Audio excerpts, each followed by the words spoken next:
Hello student, I am Ram Sagar Devpande, Art Faculty from Swami Harsewanand महाविद्यालय।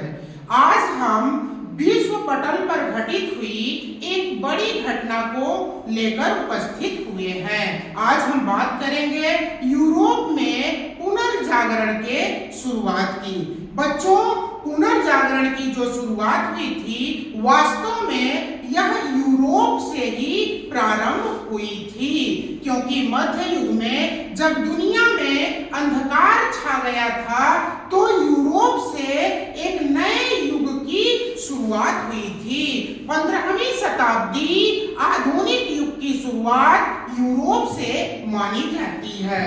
पुनर्जागरण का अर्थ होता है फिर से जागना, अर्थात जब दुनिया में अंधकार छा गया था तो यूरोप से ही एक नई विचारधारा, एक नई सभ्यता, एक नई संस्कृति की जागृति हुई थी।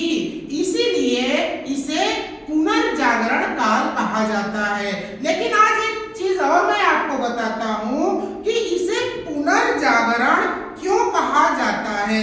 क्या इसे जागरण भी कहा जा सकता है?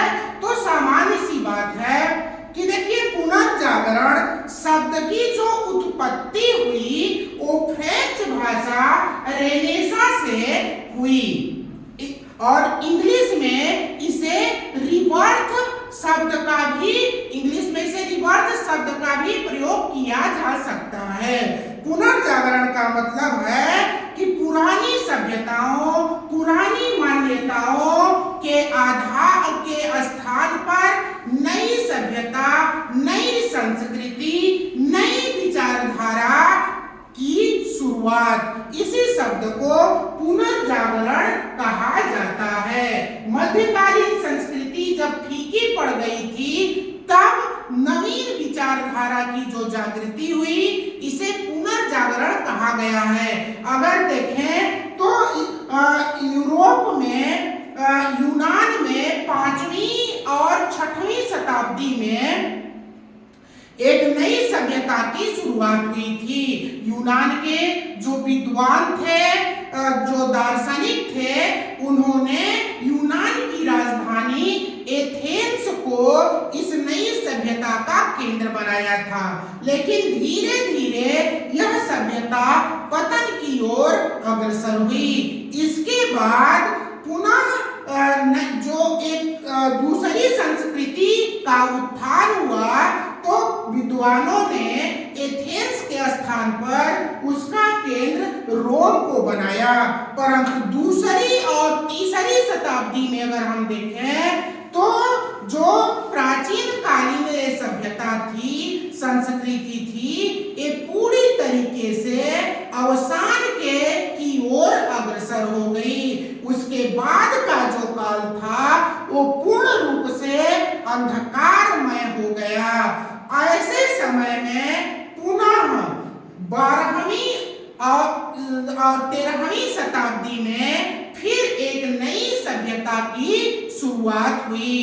इसीलिए इसे जागरण न कहकर पुनर्जागरण कहा जाता है।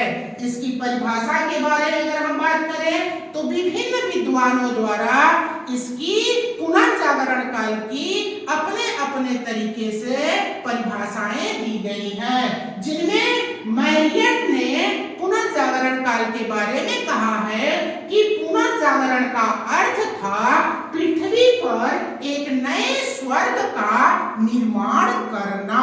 ये बातें मैरियट द्वारा कही गई थी कि पुनर्जागरण का अर्थ पृथ्वी पर एक नए स्वर्ग का निर्माण करना था। इसके अलावा भारतीय इतिहासकार ईश्वरी प्रसाद ने बड़े ही अनोखे तरीके से पुनर्जागरण को परिभाषित करते हुए उन्होंने कहा है कि पुनर्जागरण काल के दो पहलू हैं। पहला व्यक्ति का दुनिया की खोज और दूसरा मनुष्य की खोज।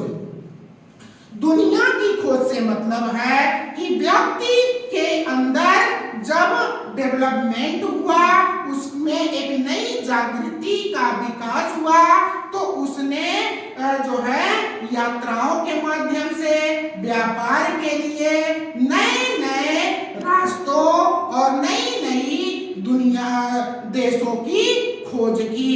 और दूसरा जो व्यक्ति के विकास से मतलब है, उसका तात्पर्य यह है कि मध्यकाल में जब मनुष्य चर्च के बंधनों में जकड़ा हुआ था, उसके अंदर तमाम अंधविश्वास भर गया था, तो ऐसे में उन अंधविश्वासों को छोड़कर चर्च के बंधनों से मुक्त होकर व्यक्ति नए आध्यात्म की तरफ जब बढ़ा, तो उसका पूर्ण रूपेण विकास संभव हुआ।